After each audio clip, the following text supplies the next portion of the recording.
Hello আসসালামু আলাইকুম। আজকের ভিডিওতে আমরা দেখাবো যে কিভাবে ইমোর মধ্যে অটোমেটিক নম্বর সেভ কিভাবে আমরা এটা অফ করে দিব। কন্ট্যাক্ট নম্বরের মধ্যে যে নম্বরগুলো থাকে এটা ইমো চালু করার সাথে সাথে আমাদের এখানে কি হয়ে যায়, অ্যাড হয়ে যায়। আজকের ভিডিওতে আমরা দেখাবো কিভাবে এটা আমরা বন্ধ করব। আর ভিডিও শুরু করার আগে বলবো যারা আমাদের চ্যানেলটি সাবস্ক্রাইব করেন নাই তাদেরকে সাবস্ক্রাইব করে রাখুন এবং ভিডিওটি সম্পূর্ণ দেখার অনুরোধ রইল। তো চলুন শুরু করা যাক। এখান থেকে চলে যাব আমরা ইমোর মধ্যে, এখানে ট্যাপ করব। ইমোতে আসার পর আমাদের ইমোটা ওপেন হয়ে গেছে। এখানে যদি ক্লিক করি তাহলে আমাদের কি আগের কন্ট্যাক্ট নম্বরগুলো কি হয়ে গেছে, এখানে সেভ হয়ে গেছে অটোমেটিক। এটা আমরা ইমো চালু করার সাথে সাথে এটা কি হয়ে গেছে, নম্বরগুলো অটোমেটিক এখানে চলার সেট হয়ে গেছে। তো আমরা কি করব, এটা অফ করে দেবো। অফ করে দেওয়ার জন্য আমরা এখানে প্লাস আইকনের মধ্যে ট্যাপ করব।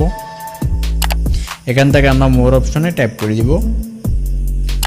মোর অপশানে ট্যাপ করার পর এখান থেকে আমাদের এই প্রোফাইলটা শো করতেছে। এখান থেকে আমরা কি করব, সিকিউরিটি এন্ড প্রাইভেসির উপর ট্যাপ করে দিব। এখানে ট্যাপ করার পর এখান থেকে আমরা একটু নিচে চলে যাব। এখান থেকে লেখা আছে অ্যাড ফোন কন্টাক্ট, আমরা এখানে ট্যাপ করে দিব এটা অফ করার জন্য।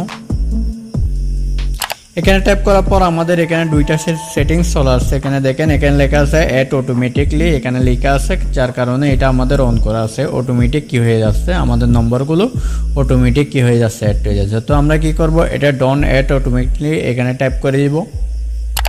এখানে ট্যাপ করার পর এখানে দেখেন সাইন ইন কন্টাক্ট, এখানে অটোমেটিক কি হয়ে যাচ্ছে, এটা এই অ্যাড হয়ে যাচ্ছে। এটা আমরা কি করে দিব, অফ করে দিব।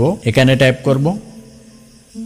এখানে টাইপ করার সাথে সাথে দেখেন এটা বন্ধ হয়ে গেছে, এই দুটো অপশন বন্ধ করে দিয়েছে। এখন থেকে আর কি হবে না, আমাদের এখানে নাম্বার সেভ করলে এটা অটোমেটিক ইমোর মধ্যে আসবে না। আমরা যতক্ষণ পর্যন্ত অ্যাড করবো না ততক্ষণ পর্যন্ত এটা অ্যাড হবে না।